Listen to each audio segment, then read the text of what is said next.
L'Econocast est un podcast Geekzone dont la production n'est possible que grâce au soutien financier de nos abonnés. Si vous aussi vous voulez soutenir la production de nos podcasts, abonnez-vous sur patreon.com/geekzonefr. Merci.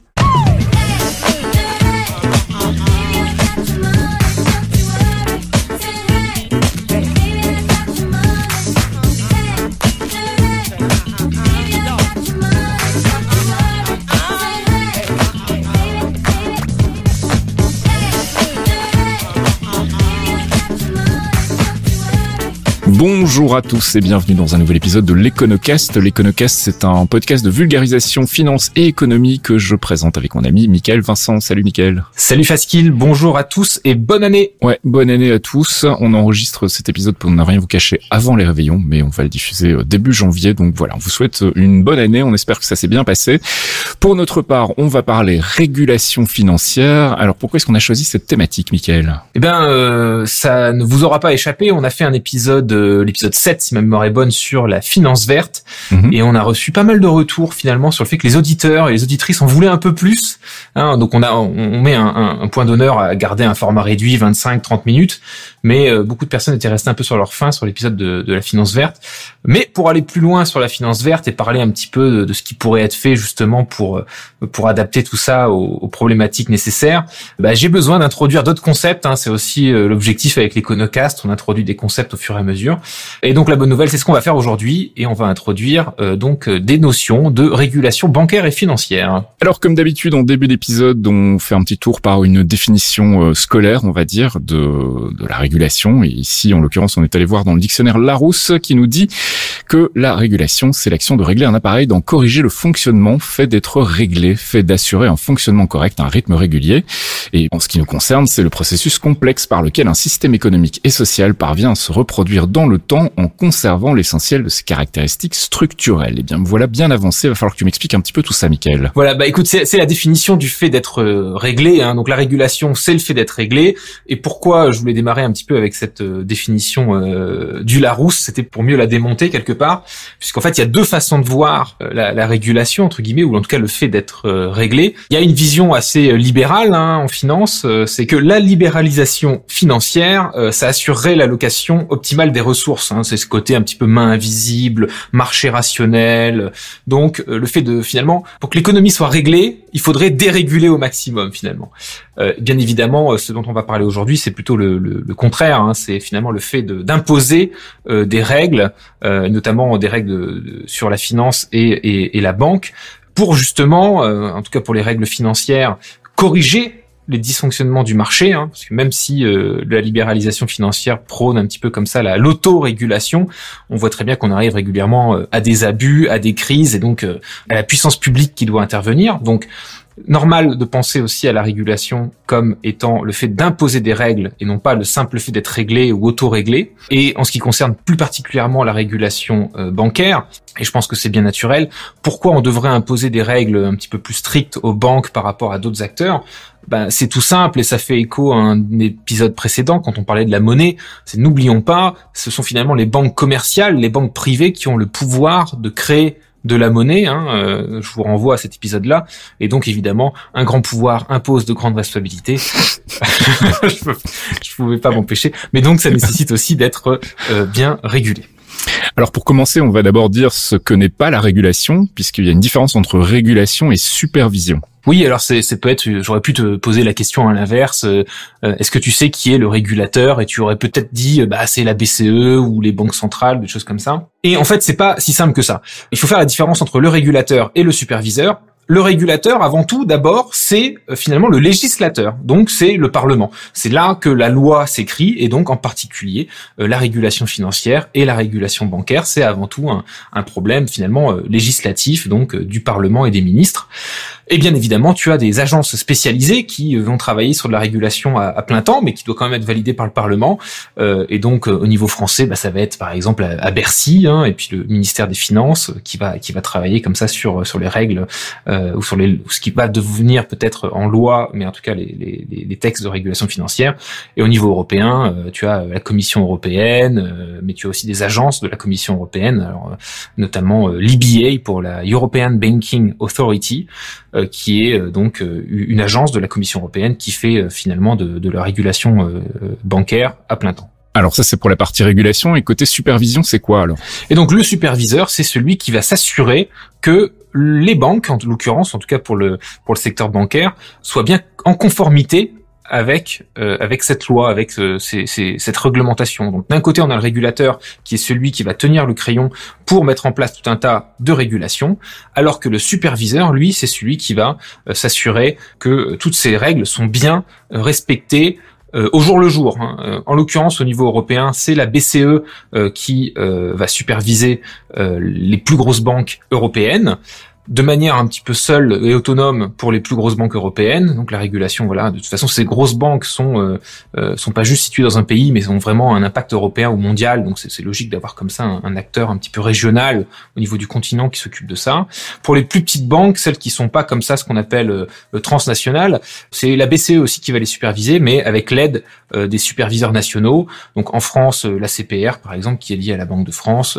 Au niveau belge, ce sera la Banque nationale de Belgique, etc. Ce qui est intéressant quand même à noter pour le cas européen, c'est que cette situation où le superviseur est européen, c'est assez récent, ça date de 2014, figure-toi, conséquence du paquet réglementaire qui est passé après la crise des subprimes, où on a essayé de tirer les leçons des subprimes, on a vu que c'était une crise financière, une crise bancaire mondiale, et que l'échelon national était peut-être pas toujours le meilleur pour aller réguler des grosses banques à la BNP, à la Société Générale ou à la Deutsche Bank, qui sont des banques qui dépassent largement les frontières. Alors bien évidemment, là, j'insiste un peu sur le régulateur bancaire et le superviseur bancaire parce que c'est évidemment l'éléphant dans la pièce. C'est là où le plus gros de la régulation se fait. Mais bien évidemment, tu vas avoir aussi de la supervision sur les marchés ou sur les assurances. Pour prendre un exemple un peu moins européen, mais un exemple américain, par exemple, tu as la FDIC, pour Federal Deposits Insurance Corporation, qui est là cette fois-ci donc le superviseur bancaire, alors qu'on va avoir la fameuse SEC, pour Securities and Exchange Commission, qui là cette fois-ci est le superviseur des marchés et non pas des banques. Alors revenons-en à la régulation du coup. Alors de la même manière qu'il y a une distinction entre régulateur et superviseur, il va y avoir bien évidemment une distinction entre régulation et supervision. La régulation, c'est les textes, donc notamment pour la régulation bancaire, tu vas avoir des textes contre les activités liées au blanchiment d'argent ou sur l'accès à l'information, sur la transparence. Mais l'essentiel, le plus gros finalement de la régulation bancaire, c'est ce qu'on appelle la régulation prudentielle. Prudentielle, l'adverbe dérivé du mot prudence. Ce sont finalement toutes les règles, et c'est un gros paquet de règles qui sont destinées à minimiser les risques de faillite ou de dysfonctionnement du secteur financier. C'est essentiellement en fait ce qui a trait à la mesure du risque financier et aux fonds propres. Donc les fonds propres qui sont en fait le capital qu'une banque doit avoir de côté à chaque instant pour pouvoir fonctionner. Donc ça c'est vraiment ce qu'on appelle la régulation prudentielle et c'est vraiment le plus gros. Et elle se distingue en fait en deux niveaux, un niveau macro, ce qu'on appelle le macro-pru, et un niveau micro, ce qu'on appellera donc le micro-pru. Le micro-pru, c'est vraiment plutôt le fait de limiter les risques de défaillance individuelle. Donc on va regarder banque par banque et on va mettre des dispositions spécifiques. Le macro-pru, et ça s'est encore plus développé après la crise des subprimes de 2008, c'est vraiment de prendre le système financier dans son ensemble, aussi afin de limiter les risques de contagion. Et en fait, ce que ça dit, c'est que pour les banques qui sont dites too big to fail, qui sont des banques systémiques, il va y avoir des exigences supérieures pour ces banques-là, puisqu'on a bien vu que c'était quand même un des canaux de contagion lors de la crise des subprimes en 2008. Quand je dis qu'on a bien vu, c'est pour celles et ceux qui y sont intéressés, mais peut-être que si ça intéresse les auditeurs, on pourra faire un sujet sur la crise des subprimes un jour. Et je termine ce long tour d'horizon avec donc la supervision, qui est donc l'acte de surveiller et s'assurer que les banques soient bien en conformité avec la régulation. Et ça peut passer par ailleurs aussi par des tests, par des inspections et par un reporting régulier tous les mois ou tous les trimestres. Alors historiquement, il semblerait que ce soit une notion souvent construite en réaction et pas vraiment en anticipation. C'est quoi finalement l'historique de la régulation ? Oui, alors en effet, il faut faire un petit point histoire, on en fait régulièrement dans l'Iconocast. La régulation, c'est un pendule qui oscille régulièrement entre la dérégulation et la re-régulation, pardon pour ce néologisme. On peut par exemple regarder le crack de 1929, cette fameuse crise financière avec le fameux mardi noir, etc. Et en fait, sans rentrer dans les détails de la crise de 29, s'en est suivi un gros effort de régulation du secteur bancaire, et notamment en 34, vraiment le pinacle, c'était le Glass-Steagall Act, qui est en fait une loi américaine qui a déterminé que les activités de dépôt et des activités d'investissement ou de trading, un petit peu de spéculation des banques, devraient être absolument séparées. C'est ce qu'on appelle le ring fencing. C'est une loi parmi tant d'autres. En fait, passé la crise de 29, les pouvoirs publics ont beaucoup régulé pour prendre un petit peu le contrôle, un petit peu de cette, parce que la crise de 29, c'est une crise de la spéculation qui a touché beaucoup de monde, donc remettre des règles là-dessus. Et à l'époque, les établissements bancaires étaient aussi beaucoup plus modestes qu'aujourd'hui. Par exemple, une banque comme Morgan Stanley, qui aujourd'hui aurait en capital plusieurs milliards, ou voire même des dizaines de milliards, n'avait à l'époque en capitalisation que 12 millions de dollars, Morgan Stanley. En fait, une des raisons pour la modestie de ces banques-là, c'est que la plupart des banques étaient des sociétés en commandite par action. Ça veut dire quoi? Ça veut dire que la responsabilité de leurs gérants était illimitée sur leurs biens propres. Donc, si une banque devait faire faillite et que les pertes dépassaient le capital de la banque, eh ben, on allait saisir ta maison et en tant que dirigeant de la banque, tu étais personnellement responsable de tout ça. Alors, bien évidemment, non seulement ça encourageait les banques à être un petit peu plus modestes, mais surtout, ça les encourageait à avoir un montant de capital assez important, à avoir des coussins de sécurité pour éviter de devoir y mettre de sa poche. Et ça, c'est une tendance qui s'est un petit peu amoindrie quand on a à nouveau dérégulé dans les années 80 avec cette mode comme ça de ce Big Bang poussé par les théories libérales, et notamment Reagan aux États-Unis, Thatcher en Europe, où il y a eu un gros push de la dérégulation à partir des années 80, jusqu'à l'abandon notamment de ce ring fencing, de cette séparation des activités de dépôt. Et puis surtout, avec ce gros boom de la libéralisation, la plupart des banques sont devenues des sociétés anonymes. Donc, la responsabilité des actionnaires bancaires, elle est limitée cette fois-ci à leurs apports en fonds propres, et donc, en tant que société anonyme, les banques ne jouent plus directement avec leur propre argent, ou en tout cas, les banquiers ou les dirigeants de cette banque ne jouent plus avec leur propre argent. Leur responsabilité est limitée, et donc ça a évidemment pas mal encouragé à détériorer les choses. Je terminerai en disant, alors ça c'est la beauté du podcast, c'est très radiophonique, toi tu le vois mais nos auditeurs ne le voient pas. C'est un petit graphique mais qu'on va linker bien évidemment dans le billet qui accompagne le podcast, qui est extrait d'un papier, d'une étude qui était faite par le FMI en 2013, et où on observe en fait un petit peu sur les 2 derniers siècles le nombre de crises bancaires. Et en fait, dans la période entre 45 et années 80, en gros, on a une espèce de période un peu les 40 glorieuses, entre guillemets, les 40 années de prospérité, où en fait, il n'y a pas eu de crise bancaire dans ces moments-là, parce que le milieu était particulièrement régulé. Ça n'a d'ailleurs pas forcément impacté en mal l'économie, puisque c'est une période aussi, c'est pour ça que je parlais des 30 glorieuses, c'est une période où il y a quand même eu pas mal de croissance également, sans qu'il y ait une finance folle et dérégulée à ce moment-là. C'est aussi un autre contexte qu'il faut rajouter, c'est que après 45, la mode était quand même à la centralisation de l'économie. On était en sortie de la période de la Seconde Guerre mondiale. On pensait reconstruction, et donc il y avait quand même un contrôle étatique assez important. Donc tout ça, c'est quand même un petit peu des symptômes de l'époque, voilà. Et bien évidemment, ce que le graphique aussi montre, c'est qu'à partir des années 90 jusqu'à 2000, bien évidemment, le nombre de crises bancaires a explosé. Justement, est-ce qu'on peut en parler en vitesse de ce qui s'est passé ces dernières années? Alors, de la même manière qu'on a parlé un petit peu de ce pendule régulation-dérégulation avec la crise de 29, et puis après l'explosion un petit peu des théories libérales dans les années 80, tout ça a conduit à la crise des subprimes. Je prends quelques raccourcis, il y a eu la bulle .com, etc. Mais la crise des subprimes a été une crise mondiale pour le coup. Ça a vraiment contaminé toute l'économie un peu partout sur le globe.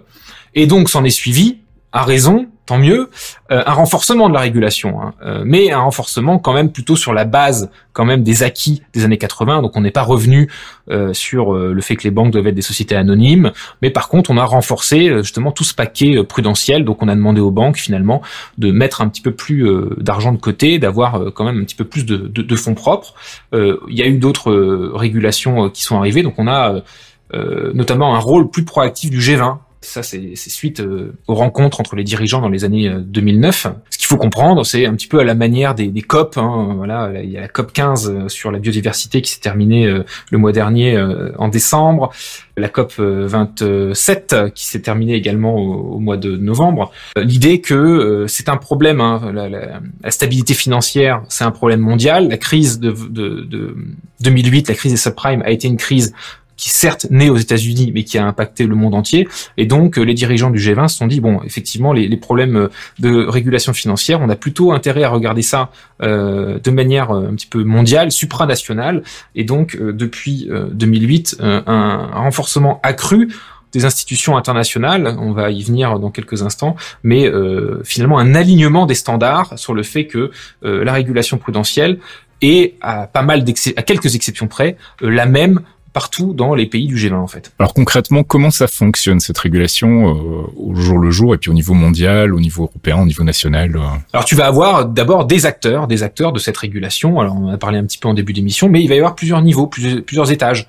Il y a d'abord, et ça s'est surtout développé dans les années 90 et encore plus depuis 2008 avec la création du G20 suite à la crise des subprimes, on a le niveau mondial. Alors le niveau mondial, c'est des discussions un peu à la manière des COP, je le disais, donc ça n'a pas un caractère contraignant. Il n'y a pas de juridiction mondiale avec un gouvernement mondial, mais il y a quand même des acteurs, donc notamment donc le G20, c'est donc les chefs de gouvernement, et puis il y a ce qu'on appelle la BIS, la Bank for International Settlement, qui est en fait la banque de Bâle, située donc en Suisse, qui est un peu la banque centrale des banques centrales, et donc les superviseurs et les régulateurs vont se réunir régulièrement à la banque de Bâle pour développer un petit peu des standards. Tout le monde va être consulté, la Banque de France, la BCE, la Fed, etc. va participer à ça.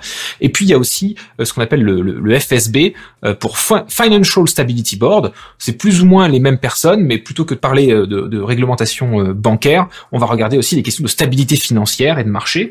Et donc on va avoir pas mal comme ça de forums, de discussions, je dirais, encore une fois non contraignants, mais c'est là quand même que le plus gros des textes vont se faire, puisque une fois que il y a un accord au niveau mondial qui est trouvé, ces textes-là vont passer au niveau nationaux ou régionaux ou fédéraux, en ce qui concerne les États-Unis ou l'Europe par exemple, pour être ensuite donc implémentés dans le droit européen.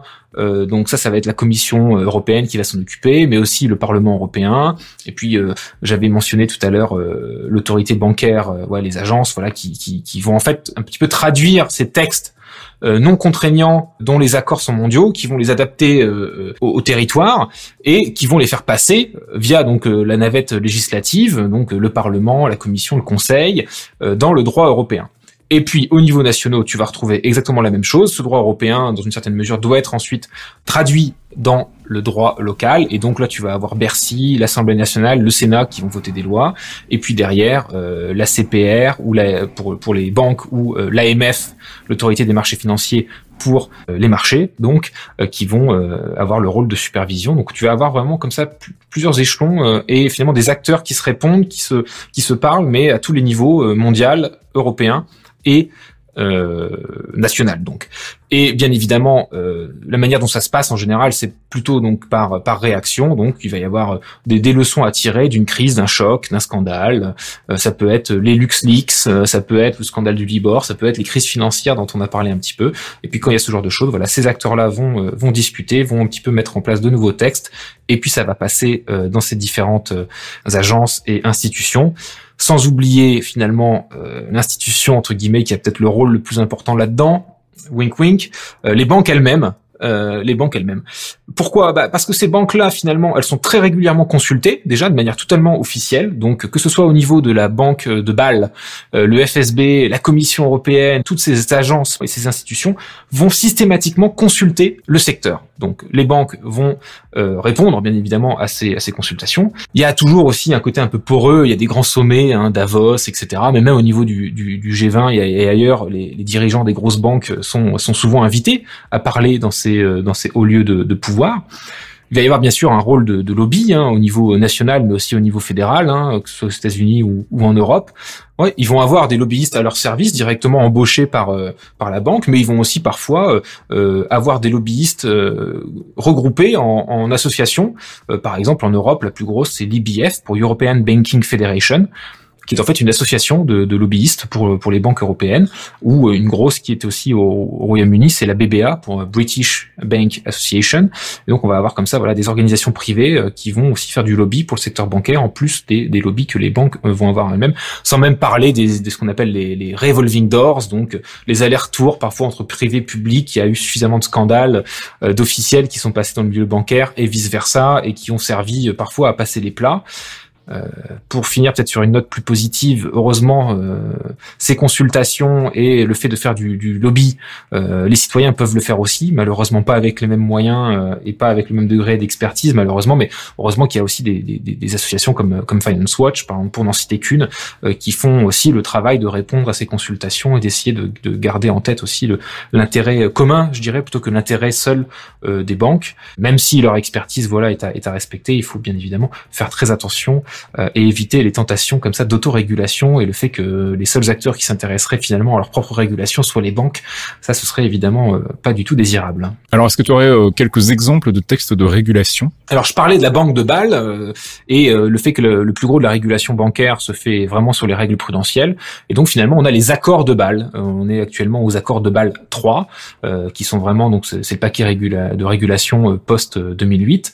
C'est finalement tout ce qui est règles prudentielles. Sauf que ces accords de Bâle ne sont pas contraignants, hein, c'est un texte au niveau mondial. Et donc, pour que ça se traduise dans le droit européen, l'équivalent des accords de Bâle dans le droit européen, c'est ce qu'on appelle CRD, CRR, alors pour Capital Requirement Directive et Capital Requirement Regulation.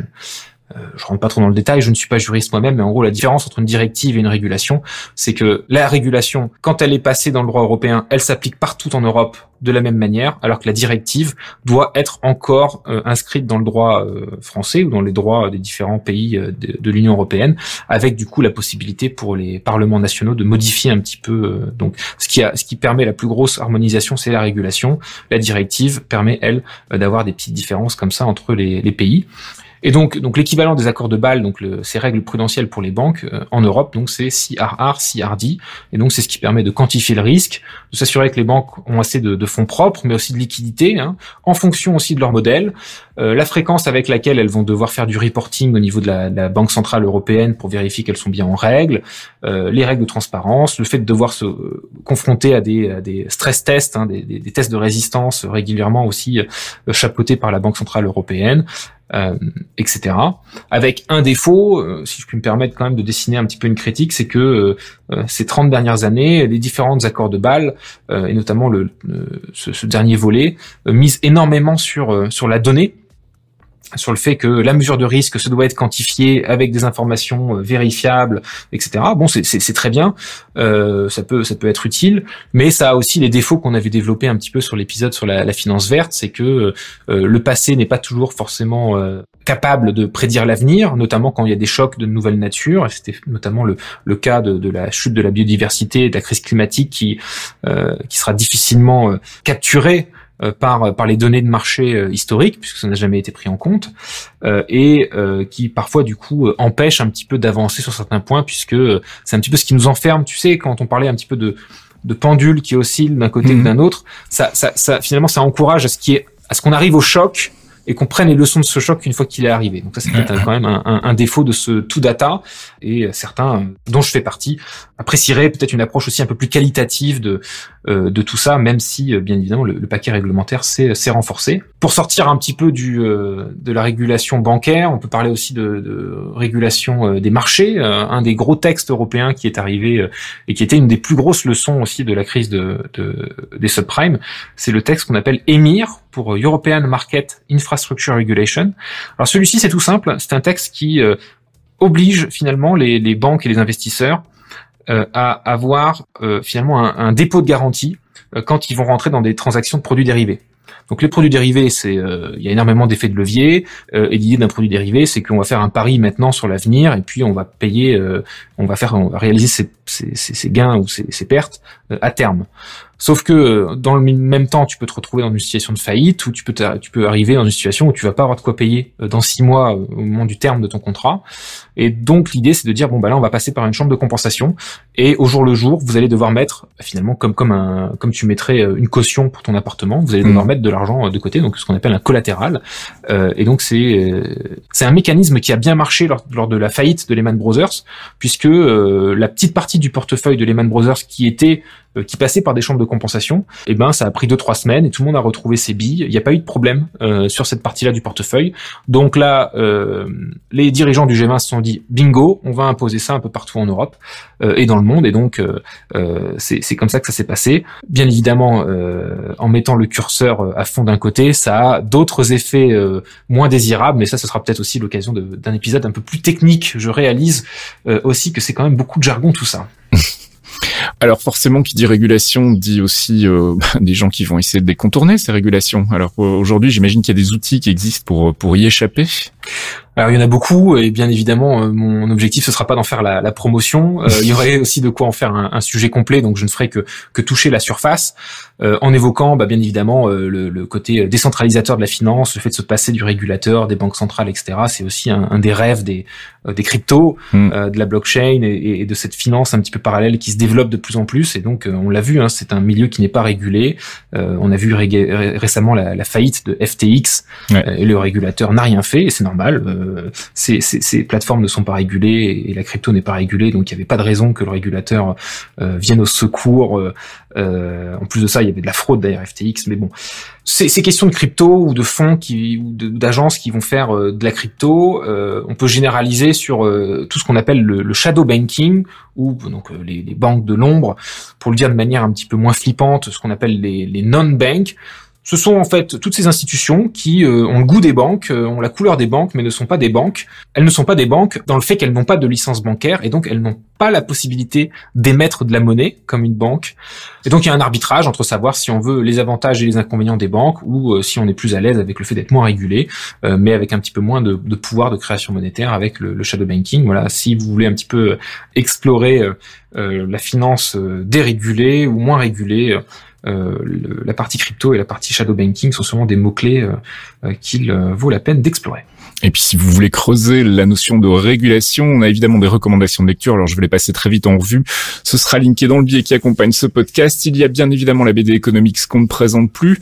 Côté association et think tanks, tu nous as recommandé d'aller faire un tour chez Veblen, l'Institut Veblen, et puis chez Finance Watch dont on parlait tout à l'heure. Il y a aussi le site La Finance aux citoyens. Et puis on vous linkera aussi un papier du FMI. On parlait d'un graphique tout à l'heure, je crois que c'est dans ce papier-là qu'on le retrouve. Ouais, absolument, le graphique est page 8 pour information. Et puis d'habitude, c'est vrai que je parle souvent de mes amis économistes. J'en recommanderais une, Laurence Yalom, qui vous pouvez suivre sur Twitter et qui a écrit qui travaille en fait à plein temps sur les questions de régulation financière et bancaire. Et donc elle a énormément de livres et de publications qui sont aussi en accès libre. Donc on va vous linker ça. Et je terminerai aussi en indiquant qu'une grosse partie des informations que j'ai développées ici sont tirées du cours que je donne à Jussieu à Paris. Et donc le cours est disponible sur mon site si vous voulez y jeter un œil. Voilà, il y a des références, des slides, etc. Et puis vous pouvez toujours m'interpeller sur Twitter et sur les forums. Merci Mickaël.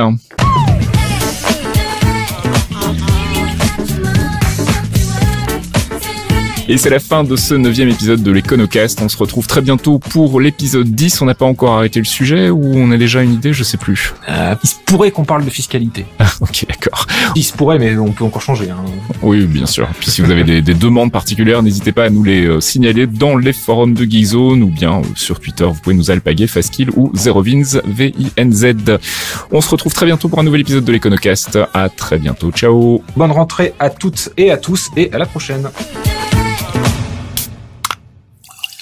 Un podcast signé Fastkill. Fastkill.com. Les Clairvoyants, c'est le rendez-vous mensuel de Geekzone présenté par Fastkill, Fox Monsieur et Archeon, un podcast d'1 heure sur le MCU, le Marvel Cinematic Universe, des news, du theory crafting rigolo, des focus avisés pour tout vous apprendre sur l'univers Marvel, et bien entendu un peu de musique. Pour découvrir tout ça, rendez-vous sur geekzone.fr. On vous y attend, amis True Believers.